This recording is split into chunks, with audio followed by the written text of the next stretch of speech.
There is a version of you that you have never shown to anyone. It shows up at 2 a.m. when your phone is lying on the floor and the bedroom ceiling starts asking questions you don't know how to answer. It shows up in that strange moment after an achievement, when you should be happy, but you feel an emptiness that has no name. It shows up in the middle of a party, surrounded by people, and yet you feel completely alone. Have you noticed that you try not to look at that version of yourself for too long? Not because it's dangerous, but because it knows too much about you. Today I'm not going to offer you a technique. I'm not going to give you a list of habits. What I'm going to do is something different, and perhaps more difficult. I'm going to take you inside yourself, to a place that most people spend their entire lives avoiding, and curiously ... That's exactly where what you're looking for is hiding. Think with me for a second. You wake up. Your phone is already in your hand before your eyes have even adjusted to the light. Notifications, stories, people who seem to be living more than you. A quick thought, almost automatic.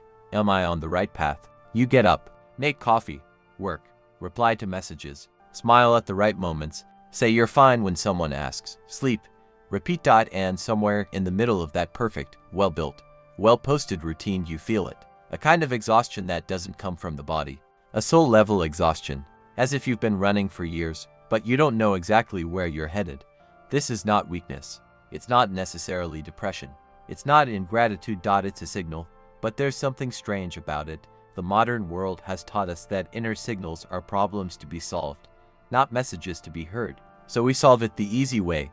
More content, more goals, more distractions, more of anything that fills the silence before it speaks. The philosopher Pascal wrote in the 17th century that all of human unhappiness stems from a single thing: the inability to sit quietly in a room.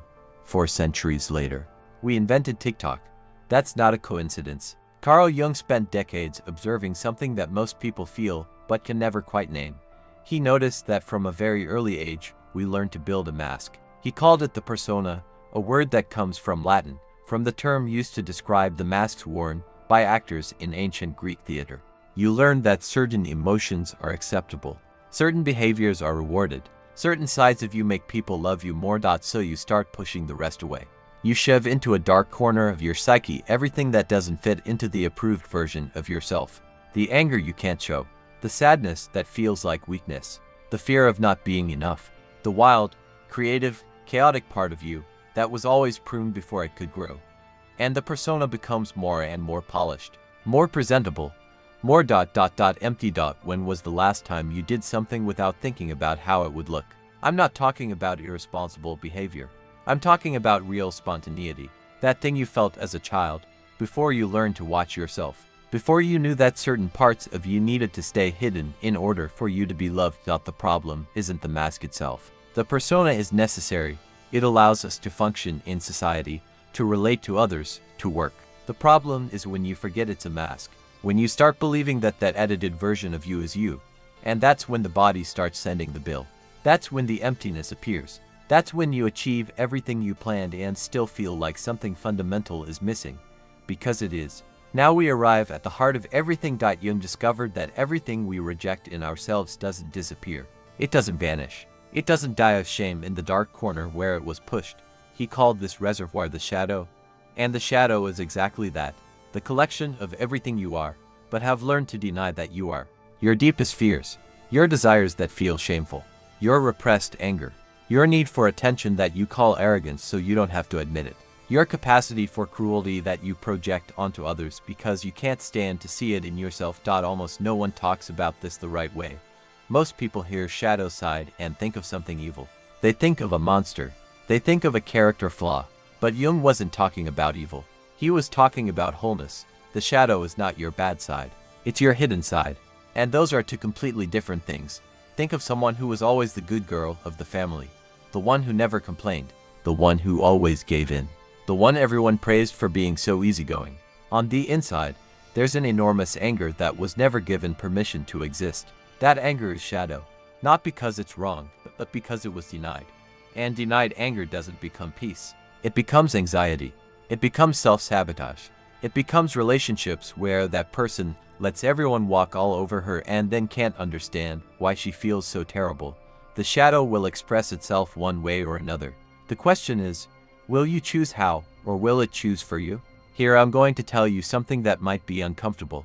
You know that trait in other people that irritates you in a way that feels out of proportion. That thing you see in someone and feel a rage that doesn't match the situation. Welcome to projection. Jung observed that we project onto others what we cannot see within ourselves. What deeply bothers you in other people is frequently a mirror of what you're denying in yourself. The person who hates arrogance in others sometimes carries within themselves a tremendous need for recognition they've never allowed themselves to have. The person who criticizes laziness is often exhausted from a level of self-demand they've never questioned. The person who can't stand watching others be vulnerable may be exactly the one who needs a safe space to cry the most. This isn't an accusation. It's one of the most precise tools for self-knowledge that exists. The next time you feel that disproportionate irritation, the kind that goes beyond reasonable, that stays in your head, that shows up at night, cry. Instead of running from it, to ask a simple question: what is this person showing me about myself that I'd rather not see? It's not easy, but it's honest. And honesty with yourself is the rarest and most valuable thing there is. Let me tell you a story. It's not a story from a book. It's the story of an archetype, a pattern that Jung recognized repeated across thousands of lives, across different cultures. In different eras, there was a man, let's call him Thomas, who from childhood learned that in order to be loved, he needed to be excellent. His father was hard, his mother was anxious, and Thomas concluded, with the perfect logic of a 6-year-old, that if he were good enough, things at home would get better. Thomas grew up, and he became excellent. In fact, good grades, good career, good reputation, good family, good at everything the world considered important. On the outside, he was what many people would call a success. On the inside, Thomas never rested. He couldn't, because resting felt, in his unconscious, like going back to being 6 years old and not being enough. Every time he stopped, a voice, one he couldn't trace the origin of, would say, "This isn't enough. You aren't enough." One day, Thomas came home after a promotion, the biggest of his career. He sat down on the couch, and he cried without knowing why. It wasn't sadness. It was the exhaustion of a lifetime spent trying to prove something to someone who perhaps would never see it. Thomas's shadow carried the child who was never enough. And that child was asking to be seen, not ignored, not replaced with more achievements. Seen. Jung's work wasn't to erase that shadow. It was to integrate it. It was to make Thomas look at that child and say, "You exist, and I will no longer hide you." Perhaps the problem was never that you haven't achieved enough. Perhaps the problem is that you're looking in the external world for an answer to a question that only exists inside you. The psychologist Viktor Frankl, who survived the Nazi concentration camps, said something that has stayed with me. The search for meaning is the primary motivation of human beings. Not pleasure, not success, not security. Meaning. And meaning, unlike success, cannot be conquered from the outside in. It comes from the inside out. It emerges when you are in contact with what is authentically yours, including the parts you're ashamed to show. There's a classic study in positive psychology that followed people who won the lottery and people who were paralyzed in accidents. After approximately 1 year, the self-reported happiness levels of both groups returned to roughly the same baseline they had before the event. This tells us something important. Neither the greatest achievement nor the greatest trauma permanently defines how you feel about yourself. What defines it is the relationship you have with what is inside you. And if most of what is inside you lives in the shadows, denied, rejected, hidden, then no external achievement in the world will fill that space. Jung called the process of integrating the shadow individuation, and it's not a pretty word, but what it describes is perhaps the most beautiful process there is. Individuation is the path of becoming who you truly are, not who your parents needed you to be, not who your culture approves of, not who your fear of rejection built, who you are. And this process demands something the modern world deeply despises: slow discomfort. It's not an epiphany. It's not a weekend spiritual retreat. It's not a list of habits. It's a continuous encounter, sometimes painful, with the parts of yourself you've spent years avoiding. It's looking at your anger and asking, what are you protecting? It's looking at your fear and asking, what are you trying to warn me about? It's looking at your shame, the deepest kind, the one you rarely admit even to yourself, and asking, whose judgment is this, really? Jung said we don't have a problem with darkness. We have a problem with the light that darkness can cast on us. Because when you truly look at your shadow, it doesn't consume you. It reveals you. Here is the most beautiful paradox in this entire conversation. Your shadow doesn't only hold pain. It holds gold. Jung called this gold in the shadow, the idea that alongside everything that was repressed, there is also an enormous potential that was never given permission to exist. The creative child who was ridiculed and decided never to create again. The sensitive person who learned that feeling too much was weakness and shut themselves down. The leadership that was pruned because standing out was dangerous at home. The voice that was always silenced, and that, if freed, had something real to say. All of that is there, in the shadow, waiting. And here it starts to get interesting, because Jung observed that many times what a person feels as purpose, as a calling, as that thing that can't get out of their head no matter how hard they try to ignore it, is frequently connected directly to what they most repressed. The writer who was forbidden to dream. The caregiver who was never cared for. The rebel who, deep down, just wanted order and meaning.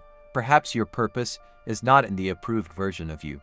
Perhaps it's right there where you're most afraid to look. Something is happening right now that Jung never lived to see, that he would have had a great deal to say about. Social media has created the most perfect environment for the collective shadow that history has ever seen. Think about it.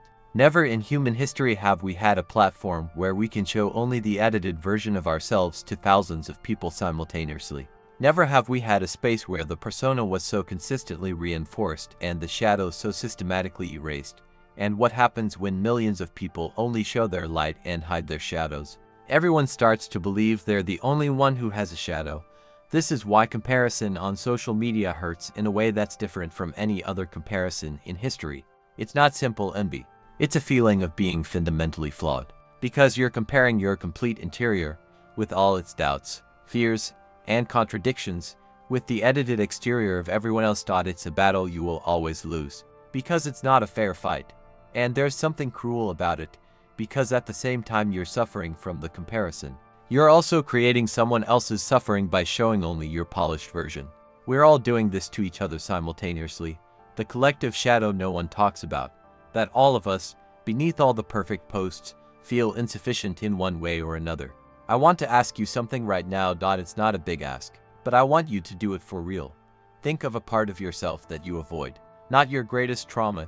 You don't need to go that deep right now. Just a characteristic, a feeling, a desire that you tend to sweep under the rug. It might be the need for approval that you call insecurity and hate in yourself. It might be the anger you feel and then immediately feel guilty for feeling. It might be the exhaustion you ignore because stopping feels like failure. It might be the emptiness you fill with noise before it has a chance to speak. Now, instead of judging it, just observe it. As if you were a scientist looking at an interesting phenomenon. Without condemning it. Without immediately trying to fix it. Just, this exists in me. And it exists for some reason. Jung said that what you resist, persists. And what you accept can be transformed. I'm not saying you should embrace destructive behaviors. I'm saying you should stop waging an internal war against parts of yourself. Because you don't win that war by destroying the enemy. You win it by understanding what it's trying to tell you. Have you ever met someone like this? Not the one who seems perfect. The one who seems whole. Not the most beautiful, most successful, most intelligent person in the room. But the one with a strange presence. A groundedness. A kind of peace that doesn't look like naivety, it looks like wisdom. When they speak, you feel they believe what they're saying. When they listen, you feel they're truly there. That person doesn't have less shadow than you. They simply stop pretending they don't have one. They know their contradictions and don't need to hide them. They know where their anger comes from and use it as information, not shame. They know when they're afraid and don't need to cover it with aggression or distance. They've carried their wounds to the point where they stopped being wounds and became perspective. Jung called this becoming whole. Not perfect, whole. And there is an enormous difference between the two. Perfection is the ultimate persona, the mask so well constructed it looks real. Wholeness is the capacity to carry your contradictions with dignity, to be complex, to be truly human. Now let me tell you something about purpose that perhaps no one has ever said to you before. Purpose is not a discovery. It's an emergence. It's not waiting for you at some retreat, or in a personality test, or in the right book. It emerges as you become more yourself, as you stop spending energy maintaining the perfect mask and begin directing that energy toward what is authentically yours. And almost always, purpose has a direct relationship with the wound, the therapist who was the misunderstood child, the activist who was the invisible person, the artist who was forbidden to feel, the teacher who was never truly seen by their own teachers, not because pain is necessary for purpose, but because when you integrate a difficult experience, when you don't deny it, don't glorify it, but understand it, you develop a capacity that cannot be taught, the capacity to recognize that pain in others and offer something real in response. That is empathy that comes from within, not from theory. It's a presence that comes from having been there. Your shadow, integrated, is not a burden. It's a wisdom that only you have. I'm not going to tell you this journey is easy. That would be a lie, and you deserve honesty, not cheap comfort.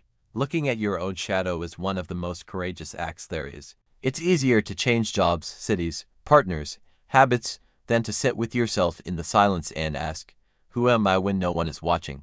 What do I deny in myself that is asking to be seen? What am I avoiding that might be exactly what I needed to find? But there is something on the other side of that courage, not the absence of pain. The absence of war. The internal war we wage against ourselves, against our own fears, against our own contradictions, against our own shadows, consumes an absurd amount of energy.